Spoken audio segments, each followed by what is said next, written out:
Hello வணக்கம். நான் உங்கள் சந்தியா செந்தில். நம்ம சேனலில் வந்து நம்ம சேனலுக்கு சப்போர்ட் பண்ணி இந்த அளவுக்கு ஆதரவு கொடுத்ததுக்கு ரொம்ப ரொம்ப நன்றி. உங்களால் தான் நான் இந்த இடத்துல வந்து உட்காந்துருக்கேன். ஓகேவா?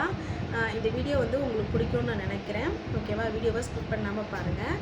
வாங்க வீடியோக்குள்ளே போகலாம். அனைவருக்கும் வணக்கம். நம்ம வந்து நேற்று வந்து இன்னைக்கு வந்து பாகம் 4. நம்ம நேற்று வந்து எதோட வீடியோ முடித்தோன்னா வந்து குட்டி குட்டி வீடியோ வந்து போட்டோம் அப்படின்னு சொல்லிட்டு முடித்தோம். ஓகேவா? இப்போ வந்து அந்த வீடியோ வந்து நம்ம வந்து ஸ்டார்ட் பண்ணோம் இல்லைங்களா? குட்டி குட்டி வீடியோ வந்து போட ஆரம்பிச்சிட்டு இருக்கும்போது என்னாச்சுன்னா நிறையா வந்து விமர்சனங்களாக வர ஆரம்பிச்சிருச்சு. என்ன வீடியோ எங்கள் வீட்டுக்கார் வந்து கேட்குறாங்க எல்லோரும், என்ன உங்கள் வீட்டில் எங்கள் வீட்டுக்கார் வந்து வீடியோ நான் இப்போ குட்டி குட்டியாக எடுத்து போட்டாலும் கொஞ்சம் அப்போ தான் எங்களுக்கு தெரிஞ்சவங்க அத்தனை பேரும் எங்கள் சொந்தக்காரெல்லாம் வந்து இவங்க வீட்டுக்காரர் வந்து என்ன சந்தியில் இந்த மாதிரி வீடியோ சந்தியா போடுதா அப்படின்னு சொல்லி. அப்போல்லாம் எங்கள் வீட்டுக்காரர் வந்து வீடியோக்குள்ளேயே வரலைங்க. இப்போ வீடியோக்குள்ளே வரமாட்டார். நான் வீடியோ எடுத்துகிட்டு இருக்கோம். அவர் வராருன்னாவே இந்த வீடியோலாம் எதுவுமே எடுக்க மாட்டேன். நான் பாட்டு கம்முன்னு வச்சுருவேன். அவர் வேலைக்கு போயிட்டு வரத்துக்கு முன்னாடியே நான் வந்து வீடியோ எந்த வீடியோ எடுக்கிறதா இருந்தாலும் சரி டக்குன்னு அதை எடுத்துகிட்டு விட்டுருவேன். அவர் வந்து ஃபோன் வந்து எடுத்து ஃபோன் வச்சுருப்பேன், நான் வீடியோ எடுக்க மாட்டேன். அப்படி தான் வந்து வச்சுட்டு இருந்தேன்னா குட்டி குட்டி வீடியோ வந்து போட்டுட்டு தான் அப்புறம் அவரோட ஃபோனில் வந்து பார்ப்பார். நான் வீடியோ போட்டதை வந்து அவர் பார்ப்பார். அப்போ என்ன ஆச்சுன்னா நம்ம வந்து ஊருக்குள்ளே வர பிடிக்க நான் எங்கள் சொந்தக்காரங்களாம் அடுத்தவங்களாம் இல்லை, எங்கள் சொந்தக்காரெலாம் என்னங்க சந்தியா வீடியோ போட்டுள்ளது, நமக்கு இதெல்லாம் தேவையா அப்படின்னு சொல்லி கேட்குறாங்க. என்ன இந்த மாதிரி வீடியோ போடுது, நமக்கு இதெல்லாம் தேவையா, நம்ம பொழப்பு பார்க்காம இதெல்லாம் வந்து பண்ணக்கூடாது, என்ன பழக்கம் இது அப்படின்னு சொல்லிட்டு அப்போ அப்படி தான் என்னாச்சுன்னா நான் முடிஞ்ச அளவுக்கு கொஞ்சம் அவரை வந்து கண்ட்ரோல் பண்ணி வச்சுருந்தேன். அது இதுன்னு டாப் மாப் சொல்லி இல்லை போடலாம் அப்படி இப்படின்னு சொல்லிட்டு வச்சுருந்தேன். அப்புறம் வந்து ஒவ்வொருத்தரை கேட்கும் போது என்னாச்சுன்னா அப்போ ஒரு பெரிய பிரச்சனை. அப்போ என்னாச்சுன்னா பயங்கர சண்டாயிடுச்சுங்க. சொன்னதை கேட்க மாட்டேங்கிறேன் அப்படி இப்படின்னு. என்னாச்சுன்னா நாங்கள் ஒரு மீன் தொட்டி வச்சுருந்தோம். ஒரு 6-7 மீன் தொட்டி இருந்துச்சு. என்ன ஆகுனா, இது நமக்கு தேவையா, இது வந்து தேவையில்லாத வேலை பண்ணிகிட்டு இருக்குது, நீ கேட்க மாட்டியா, உன் பொண்டாட்டி வந்து கேட்க மாட்டியா, நாங்கள் கேட்டால் தான் வந்து அது இதுன்னு சொல்லுவா, நீ கேட்க மாட்டியா அப்படின்னு சொல்லி இப்படி என்ன பண்ணிட்டாரு, அங்கேருந்து அவங்க கேட்ட கோபத்துலேயே வராரு. மழை வந்து உள்ளே பூந்து நான் ஃபோன் வச்சுட்டு உக்காந்துட்ருக்குறேன். எதுவும் சொல்லலை, முறைக்கிறாரு. நின்று அவர் பாட்டுக்கு முறைக்கிறாரு. முறைச்சிக்கிட்டே இருக்கிறேன். என்ன ஆச்சு என்ன அப்படின்னு கேட்குறேன். பேசில் நின்றுட்டு அவர் பாட்டுக்கு முறைக்கிறாரு. அவர் நின்றுட்டு இருக்கிற இடத்துல தான் அந்த மீன் தொட்டி இருக்குது. அந்த மீன் தொட்டியை எடுத்து இப்படி நான் உட்காந்துருக்கேன், அப்படியே தூக்கி அப்படியே போடுறாரு. அவர் பாட்டுக்கு அப்படி செதறது அந்த மீன்லாம். ஒரு 6-7 மீன் இருந்துச்சு அதில். அந்த மீன் தொட்டி நான் எப்படி பார்த்தாலும் அந்த தொட்டியிலேருந்து எல்லாம் ஒரு கணக்கு போட்டு ஒரு 1800-2000 ஆயிடுச்சுங்க அந்த மீன் தொட்டி வாங்குறதுக்கு. அப்படியே துக்கு நூலாக வந்து உடச்சிட்டாரு அந்த மீன் தொட்டியை. என்ன ஆச்சு, நீ பாட்டுக்கு வந்து நீ பாட்டுக்கு மீன் தொட்டி எடுத்து உடைக்கிற, என்ன ஆச்சு, என்ன கண்டவெல்லாம் என்ன ஒரு வார்த்தை கேட்குற அளவுக்கு நீ பண்ணிகிட்டு இருக்க, நீ பண்ணுறது சரியில்லை, நீ இங்கே இருக்காத, நீ உங்கள் அம்மா வீட்டுக்கு போ அப்படிங்கிறாரு. இங்கே நீ இருக்காத, நீ கிளம்பு, உங்கள் அம்மா வீட்டுக்கு போ அப்படின்னு துரத்துறாரு. வீட்டை விட்டு கையை பிடிச்சி இழுத்து வெளியே தள்ளிட்டாரு. வீட்டை விட்டு வெளியே தள்ளிட்டாரு. நீ இங்கே இருக்கவே கூடாது, இங்கேருந்து நீ எதுவும் பண்ணாத, எல்லாம் என்ன தான் கேட்குறாங்க, நீ வந்து கிளம்பிங்க இருக்காங்க அப்படின்ட்டாரு. என்ன பண்ணுறதுன்னே தெரில. நாங்கள் என்னன்னா இப்போ நம்ம ஊருக்கும் இப்போ நாங்கள் இருக்கிறதுக்கும் ஒரு 4-5 கிலோமீட்டர் தூரம் தான். சும்மா ஆட்டோ தான், 10 ரூபா கொடுத்தா சல்லுன்னு வந்துடலாம்.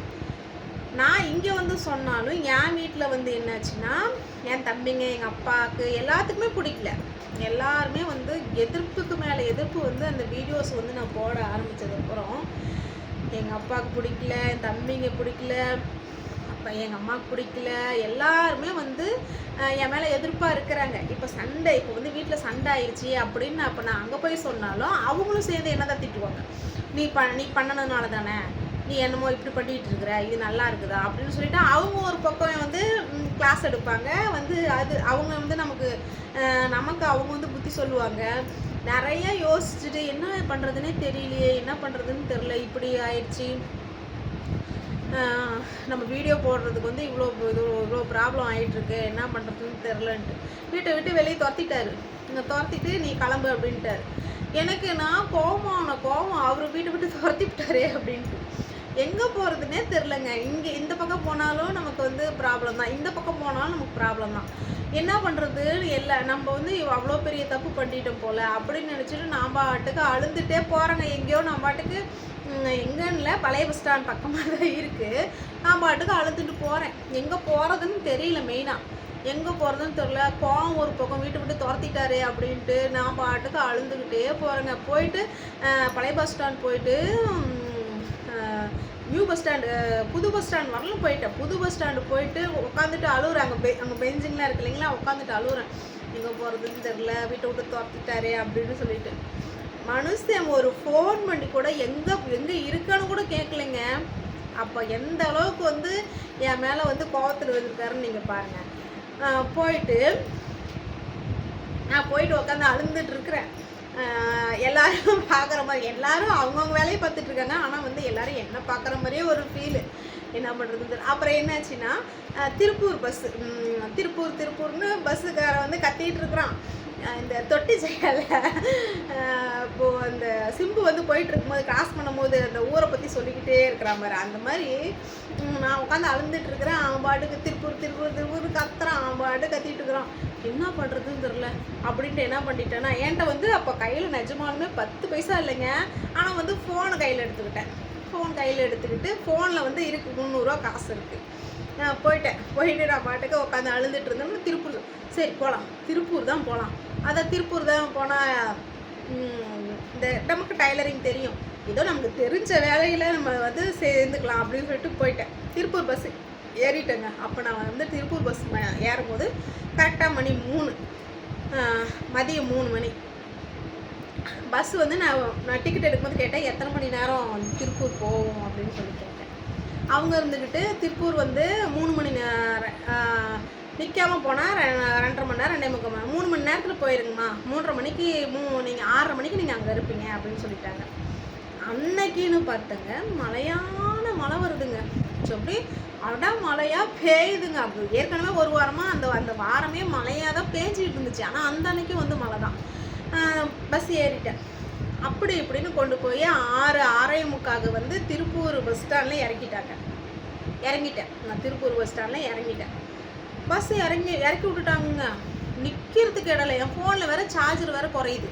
சார்ஜர் வந்து இது குறைச்சிக்கிட்டே இருக்குது. இறக்கிட்டாங்க. திருப்பூர் பஸ் ஸ்டாண்டு இறக்கிட்டாங்க. மழையில் என்னால் எங்கேயுமே நிற்க முடியலைங்க. மழை இல்லைன்னா கூட எப்படியோன்னு சமாளிச்சிருக்கலாம்னு வச்சுங்க. மழை ஒரு பக்கம் பேஞ்சு தள்ளுது. எங்கே போய் நின்னாலும் இந்த மலைக்கு எல்லாம் அவங்கவுங்கள ஒதுங்கி எங்கே நின்னாலும் அந்த இடம்லாம் கூட்டமாக இருக்குது. ஃபோனில் சார்ஜர் ஒரு பக்கம் போயிட்டுருக்கு. சுவிட்ச் ஆஃப் ஆகிற நிலமை. அப்பா வரலுமே ஒரு ஃபோன் கூட பண்ணலைங்க. எங்கேயோ போய் சாப்பிட்டோம் அப்படின்னு அவர் நினச்சிட்டாரு. நான் என்ன பண்ணுறேன்னா, நமக்கு சாகிறதுக்கு தான் துணிச்சல் இல்லையே. அவ்வளோ துணிச்சல் வந்து நம்மளே எப்பயோ போய் சேர்ந்துருப்போம். அது சாகிறதுக்கு கூட நமக்கு வந்து துணிச்சல் கிடையாது. என்னாச்சுன்னா போயிட்டேன். மழை பேஞ்சு தள்ளுதுங்க. ஆனால் நான் இறங்கின பஸ்ஸு அங்கே தான் இருக்குது. 6:30 மணி இல்லையா, 6:45. சாப்பிட்டுட்டு வண்டி எடுத்துக்கலான்னு சொல்லிட்டு போட்டுட்டாங்க. ஸ்டாண்டில் ஒரு 1/2 மணி நேரம் வந்து போட்டுட்டாங்க. பஸ் விட்டு இறங்கணுன்னே மழைங்க. ஒரு 5 நிமிஷம் தான் வந்து ஒரு டீ கடை ஓரமாக நின்னேன். அப்புறம் இது ஒன்றும் சுத்தப்படாது, மழை இப்படி பேஞ்சிட்டு இருக்குது அப்படின்னு என்ன பண்ணிட்டேன்னா, உடனே அந்த பஸ்ஸுக்கு வந்தேன். கண்டக்டர் வந்து சாப்பிட்டுட்டு இருந்தார். ஆனால் இந்த பஸ் ரிட்டன் எத்தனை மணிக்கு எடுப்பீங்க அப்படின்னா, அம்மா இன்னும் ஒரு 1/4 மணி நேரத்தில் எடுத்துருவோம் அப்படின்னாரு. எப்பா மகராசா நீ பஸ் எடு அப்படின்னு சொல்லிட்டேன்னா உட்காந்துக்கலாமா? இல்லைம்மா இப்போ உட்காரக்கூடாது, ஸ்டாண்டில் போட்டிருக்கிறேன், ஒரு 1/2 மணி நேரம் ஆகும், நீங்கள் கொஞ்சம் நேரம் கழிச்சு தான் பஸ்ஸில் ஏறணுன்ட்டான். அவன் சாப்பிட்டுட்டு இருக்கிற அந்த கண்டக்டர் வந்து சாப்பிட்டுட்டு இருந்தார். ஒரு 1/4 மணி நேரம் ஆச்சு. அந்த மலையிலே ஏதோ தூரல்லையே ஒரு ஓரமாக நின்றுட்டு டீ நான் வந்து இப்போ வரலைங்க. எங்கே போனாலும் நான் போன இடத்துக்கு போயிட்டு டக்குன்னு வீடு வந்து சேர்ந்துருவேன். ஏன்னா எங்கள் ஆத்துக்கார் தான் கூட்டிகிட்டு போவார். ஒண்டினா போனோன்னா இந்த டீ கடையில் அங்கே டீ கடையில் நிற்கிறது, இங்கே நிற்கிறது, அங்கே நமக்கு அந்த பழக்கமே கிடையாது. எந்த இடத்துக்கு போகிறோமோ ஸ்ட்ரெயிட்டாக அந்த இடத்துக்கு போயிட்டு ஸ்ட்ரெயிட்டாக வீட்டுக்கு வந்துடும். அப்படி தான் இப்போ வரலுமே இருக்கும். டீ கடை தான் இருக்குது. ஆனால் உள்ளே பூந்து ஒரு டீ வாங்கி குடிக்கணும்னு எனக்கு வந்து தோணலை. நம்ம அது பழக்கம் இல்லை, அதனால எனக்கு தோணலை. ஒரு 5 நிமிஷம் நின்று கரெக்டாக அந்த இத்தனையும் பஸ்ஸையே பார்த்துட்ருக்கேன். கண்டக்டர் கீழே சாப்பிட்டுட்டு இருக்கிறாரு. கீழே இறங்கணும்னு கேட்டு ஏறிக்கலாம் அப்படின்ட்டு கரெக்டாக அந்த அவர் வந்து சாப்பிட்டுட்டு இறங்கி கை கழுவிட்டு இருந்தார். ஆனால் பஸ் ஏறிக்கலாமான்னு கேட்டேன். ஏறிங்கம்மா அப்படின்ட்டாரு. அந்த பஸ்ஸில் நான் தான் ஃபஸ்ட்டு ஏறி உட்காந்துட்டேன். அந்த தூரில் தான் எங்கேயும் நிற்க முடியலையே, எங்கேயுமே நிற்க முடியல. அப்படி வந்து மழை வந்து பேஞ்சிக்கிட்டே இருக்குது. சரி அப்படின்னு அதே பஸ்ஸில் ஏறி என்ன பண்ணிட்டேன், மறுபடியும் ரிட்டன் வரும்போது என்னங்க வந்து 3.5 மணி நேரம் ஆச்சு. 6:30 மணி, அப்புறம் அங்கே ஒரு 1/2 மணி நேரம் போட்டாங்க. 7 மணி கரெக்டாக 8 மணிக்கு வண்டி எடுக்கிறாங்கன்னு வச்சுக்கோங்க. 8 மணிக்கு உட்காந்து அது மறுபடியும் அதுலேருந்து 3 மணி நேரம் ஏங்க எங்கே போகிறதுன்னு தெரியாமங்க அழுந்துக்கிட்டே நான் பாட்டுக்கு மறுபடியும் ரிட்டன் வந்து மறுபடியும் நியூ பஸ் ஸ்டாண்டில் இறங்கி மறுபடியும் பழைய பஸ் ஸ்டாண்ட் வந்து மறுபடியும் எங்கள் வீட்டு பழைய பஸ் ஸ்டாண்ட்லேருந்து எங்கள் வீட்டுக்கு ஆட்டோவில் 10 ரூபா தான். ஆட்டோ அந்த நேரத்தில் கிடையாது.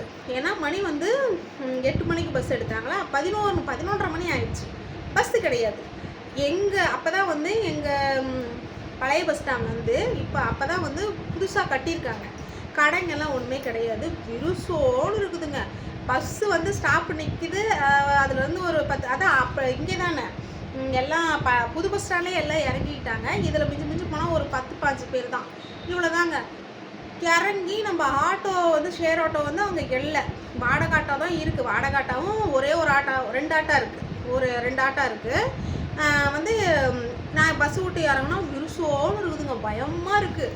என்னடா அப்படின்னு சொல்லிட்டு ஆட்டோக்கார கேட்டால் 130 ரூபா கேட்குறாரு. 10 ரூபா ஷேர் ஆட்டோக்கு. ஆனால் வந்து நாங்கள் இருக்கிற இடத்துக்கு போகிறதுக்கு 130 ரூபா கொடுங்கன்னு அப்படின்ட்டாரு. ஏன்னா இங்கே இவத்த போகிறதுக்கு 50 ரூபா தரங்க, நான் கொண்டு போய் இறக்கி அதெல்லாம் முடியாது. 130 ரூபா கொடுத்தா நான் போய் இறக்கி விட்டுறேன் அப்படிங்கிறாரு. ஏன்னா டைம் இல்லை, 11:30 மணி அப்படிங்கும் போது யாரும் இல்லை. ஆனால் போய் தான் ஆகணும். நம்ம நடந்து போக முடியாது. இங்கேருந்து எப்படியும் 3-4 கிலோமீட்டர் தூரம் நம்ம நடந்து போக முடியாது. என்ன பண்ணுறது ஒன்றுமே புரியல. அப்பா வரலுமே மனுஷன் ஒரு ஃபோனே பண்ணலைங்க. அவர்கிட்டயே ஃபோனை வாங்கி ஆட்டோக்கார்ட்ட ஃபோன் வாங்கி நானே ஃபோன் பண்ணுறேன். என்ன மானக்கட்டு போய் இருக்கிற நிலமை தான் ஆயிடுச்சு. அந்த மாதிரி தான் ஆணுச்சு. அப்புறம் அவர்கிட்ட ஃபோனை வாங்கி செந்தில் நான் இந்த மாதிரி பஸ் ஸ்டாண்டில் இருக்கிற பஸ் ஸ்டாண்ட் நீ எதுக்கு போடன்னு கேட்டார். இந்த கேள்வியெல்லாம் கேட்குறிய, இதெல்லாம் உனக்கு நியாயமாக இருக்குது அப்படின்ட்டு. நான் பஸ் ஸ்டாண்டில் இருக்கேன், ஆட்டோ எதுவும் இல்லை அப்படின்னு சொல்லிட்டு ஆட்டோவுக்கு 130 ரூபா கேட்குறாங்க. அப்படின்னோடனே அதான் இவர் என்ன பண்ணிடுவாரு, 130 ரூபாயா நான் வரேன் அங்கேயே அப்படின்ட்டாரு. ஒரு 10 நிமிஷம் வந்து அங்கேயே நின்று அந்த ஆட்டோக்கிட்ட ஏம்மா இல்லைன்னா காசு கம்மியாக தானே இருக்குது அப்படின்னு சொல்லிட்டேன். அவர் எதுவும் கண்டுக்கல. ஒரு 10 நிமிஷம் இருந்தால் வந்து மனுஷன் வந்து கூட்டிகிட்டு வந்தாங்க. அந்த மாதிரி என்னை அடித்து துரத்திட்டான் அந்த வீடியோ போட்டதுக்கோசரம்.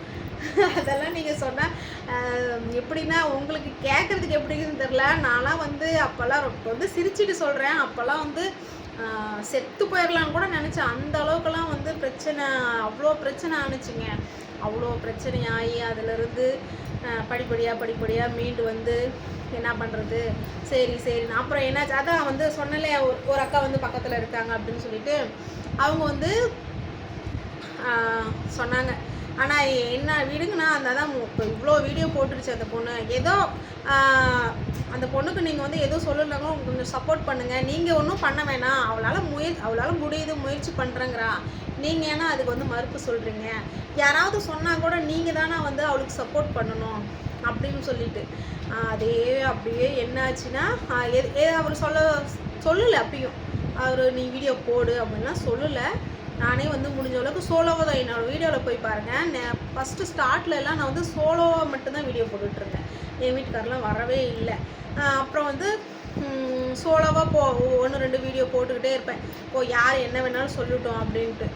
இவரும் என்ன பண்ணிட்டாரு, சொல்லி பார்த்தோம், அடித்து பார்த்தோம், வீட்டை விட்டு துரத்தி பார்த்தோம். இது அடங்கலை, இது அவ்வளோதான், இது நம்ம தண்ணி தெளித்து விட்டுற வேண்டியதான். அவரும் என்ன பண்ணிட்டாரு, தண்ணி தெளித்து விட்டுட்டாரு. எப்படியோ ஒன்று பண்டு அப்படின்னு விட்டுட்டாரு. அப்படி இப்படின்னு சேர்த்து ஒரு 600 அதான் 300 வீடியோ போட்டிருந்தேன் இல்லைங்களா. அப்படி இப்படின்னு ஒரு 200 வீடியோ நான் பாட்டுக்கு சோலோவாகவே நிறைய வீடியோ போட ஆரம்பிச்சிட்டேன். போட்டுட்டு வந்து இவர் அப்படியே படிப்படியாக அவர் ஃபோனில் பார்ப்பார். என் ஃபோன்லலாம் எடுத்து பார்க்க மாட்டார், என்னையும் கேட்க மாட்டார்.